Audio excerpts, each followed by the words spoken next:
He endured. He held up. He was able to hang in there. He didn't faint. Charles Stanley was born on September 25, 1932, in a small town called Dry Fork in Virginia. He came into the world during one of the toughest times in American history, the Great Depression. Money was tight, jobs were few, and families were barely surviving. Charles's parents, Charlie and Rebecca Stanley, were among those struggling. They did their best to make ends meet, but just 9 months after Charles was born, tragedy hit. His father died suddenly at just 29 years old. One day he was there, the next he was gone. No warning, no goodbye, just emptiness. That loss would shape Charles for the rest of his life. His mother, Rebecca, was now a young widow with an infant son, facing a cruel world with very little support. She worked hard and tried her best, but that emptiness Charles felt, the hole left by a missing father, never quite healed. It followed him into adulthood and deeply affected how he saw the world, especially how he saw God. To Charles, God was the one father who would never leave. When Charles was 9 years old, his mother remarried, hoping to rebuild their broken family. But the man she married, John Hall, was not the savior she hoped for. He was an alcoholic with a violent temper. Life at home became dangerous. Charles lived in fear. He locked his bedroom door at night. He once said he even kept a loaded gun by his bed just in case. As a child, he didn't know safety or comfort. He knew chaos.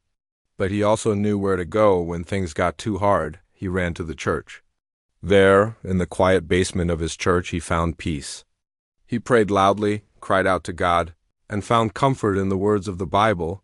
Even though he was still young, he developed a deep relationship with his faith. He wasn't just repeating words. He was begging for help, for strength, for answers. His Pentecostal roots, with their fiery sermons and emotional prayers, shaped the way he would preach for the rest of his life. At the age of 17, he was still unsure about becoming a preacher.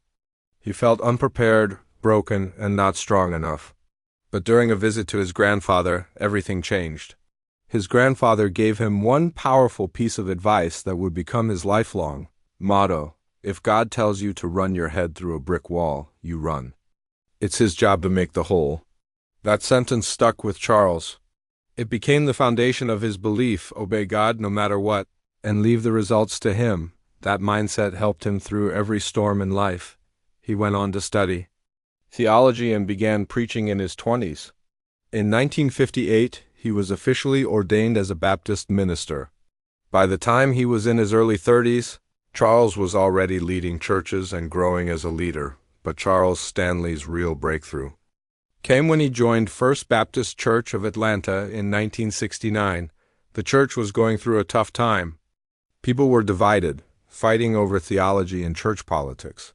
It wasn't a peaceful place, and some even tried to push Charles out, but he stood his ground. In 1971, after 2 years of tension, the church voted him in as senior pastor. At just 39 years old, he became the leader of one of the South's biggest and most influential churches. He didn't waste time. He started a TV program called The Chapel Hour in 1972, and it aired on 2 Atlanta stations. It reached thousands of people and caught the attention of national networks. In 1978, the Christian Broadcasting Network, CBN, invited him to go national. His program became In Touch with Dr. Charles Stanley, and it was broadcast all over the country. The message was simple, powerful, and personal. Charles preached about trusting God, obeying Him no matter what, and relying on faith during tough times. His voice reached millions of homes. By the 1980s, his sermons were being translated into dozens of languages and shared across radio, TV, and satellite channels around the world. But while his ministry was growing, something else was falling apart: his family. His wife, Anna, had supported him for years, but she was beginning to feel left behind. Charles was always busy with the church, always focused on the next big thing. Anna once said, "He chose his priorities, and I wasn't one of them." The marriage grew cold, silent, distant. Their son, Andy, was watching everything unfold. He saw his parents drift apart, and the home he knew slowly crumble.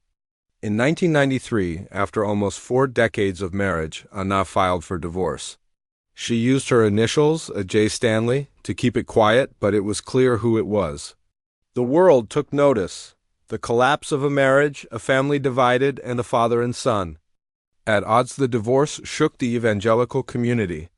Charles Stanley, the man who had preached for decades about family values, was now in the middle of a very public family crisis. Some churches stopped airing his sermons. Fellow pastors criticized him. Many believed he should resign. After all, Charles himself had once said he'd leave the pulpit if he ever got divorced. Now he was facing that very situation, but he stayed. The church leadership held a vote and overwhelmingly supported him staying on, as long as he didn't remarry. For 7 painful years, Charles and Anna remained in a legal and emotional limbo, technically married, but completely separated. In 2000, the divorce became final. Charles was 67 years old, and for the first time in decades he was not a husband anymore. His wife, Anna, would never remarry.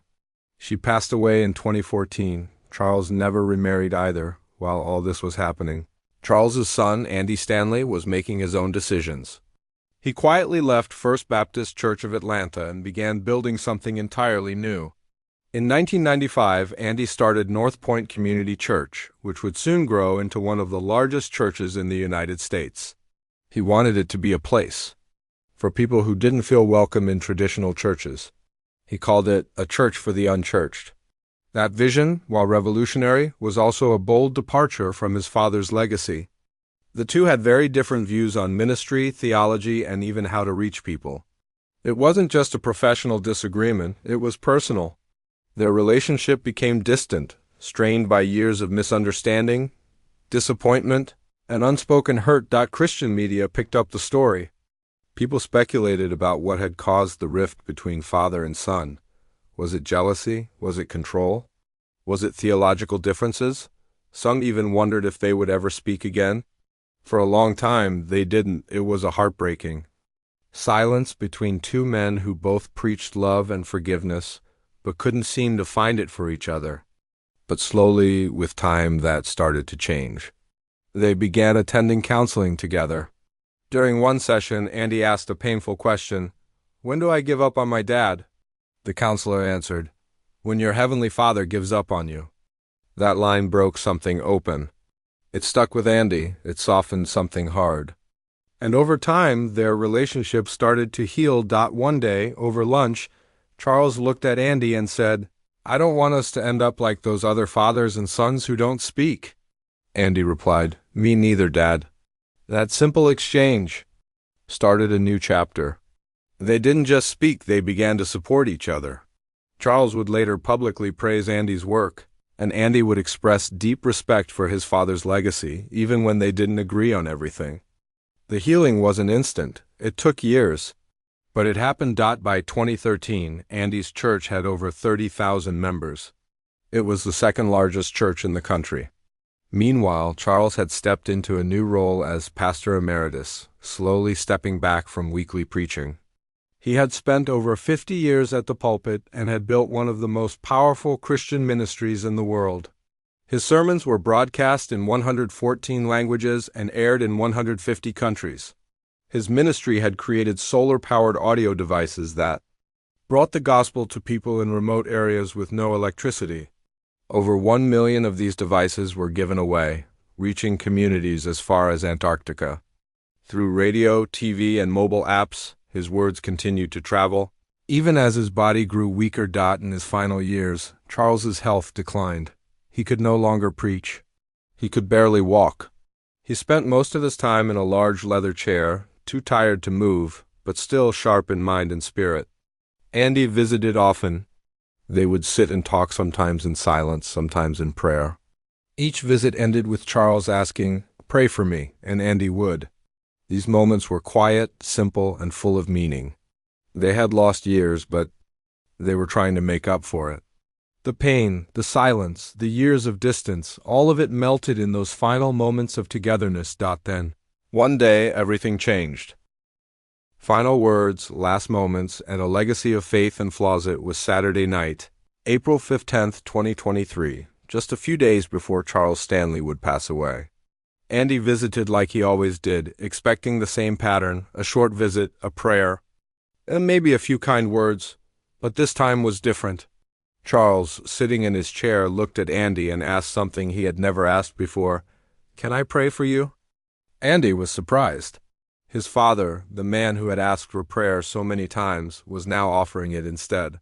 It would be the last time they prayed together. And as Charles finished his prayer, he looked his son in the eye and said the words that had taken a lifetime to say, "I couldn't be prouder of you." That was the last thing Charles Stanley ever said to his son. 3 days later, on Tuesday morning, April 18th, 2023, Charles passed away peacefully at the age of 90. He left behind more than a ministry. He left behind a story of faith, family, failure, and forgiveness. His daughter, Becky Stanley Brorson, didn't often speak publicly, but she saw everything. She witnessed the public highs and private lows. She saw her father lead millions, and she saw her parents' marriage collapse. She stood by during the years of tension between her father and brother, but she also saw their reunion. She saw healing. Charles Stanley's life was a paradox. He was a powerful preacher who brought peace to others but struggled to keep peace. At home, he was a man of faith who needed healing himself. He taught forgiveness but had to learn to give it. His childhood trauma, growing up without a father and surviving an abusive stepfather, shaped his beliefs and gave him the drive to keep going, even when everything around him fell apart. That drive helped him reach every continent with the gospel, but it also made him tough. Maybe too tough at times. In the end, what mattered most wasn't how many sermons he preached or how many countries heard his voice. It was the small things, the quiet prayers, the final blessing, the healing of a broken family. He had preached about God's love for decades, but in his final days he finally felt it from those he loved most. And that made all the difference. Charles Stanley's legacy lives on, not just in recordings, or books, or global broadcasts, but in a family that was broken and found a way back. His last words weren't shouted from a stage. They were whispered in love from a father to a son. "I couldn't be prouder of you." And in that moment, after a lifetime of ministry, he finally found his peace, even after Charles Stanley's passing. The echoes of his life continue to shape not just the Christian world, but also the hearts of those who watched him live through storms with a quiet resilience. His final days weren't just about the closing of a chapter, they were the completion of a full-circle journey. From a boy who lost his father in infancy to a man who became a spiritual father to millions, Stanley's life was built on a foundation of deep wounds and unwavering faith. That mix of pain and power was what made his sermons so real. People didn't just hear Bible verses. They heard the voice of someone who had lived through grief, loneliness, confusion, and spiritual struggle. His success in ministry wasn't accidental. It was born out of a relentless commitment to purpose. Even when the cameras weren't rolling and the crowds weren't watching, Charles was a man who believed deeply in the mission of the gospel. He once said that obedience to God was his guiding light, and that became clear in every chapter of his life. Whether he was being criticized during his divorce or questioned for staying in leadership, he always returned to that same belief: obey God and leave all the consequences to him. It wasn't just a slogan. It was the only way he knew how to survive. And yet, the most powerful part of Charles Stanley's legacy isn't the numbers or statistics, not the 114 languages, the millions of viewers, or the thousands of broadcasts. It's what happened in that leather chair in his final months. There, stripped of platforms and pulpits, he became just a father again. A flawed, aging father softened by time, weathered by mistakes, and finally willing to open his heart. It was in that stillness that he and Andy rediscovered each other. The pastor became a dad.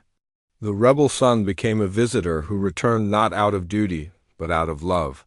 And the words, "I couldn't be prouder of you," carried the weight of decades of silence, pain, healing, and grace for many.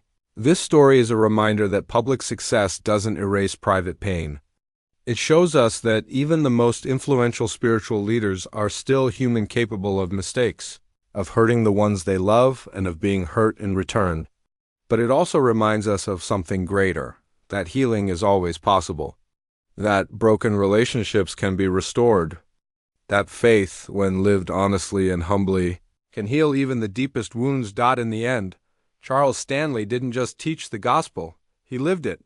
Not perfectly, not without struggle, but with a heart that kept coming back to the source of his strength. His life story proves that God doesn't just use perfect people. He uses the broken, the scarred, and the tired. And in doing so, he creates something beautiful,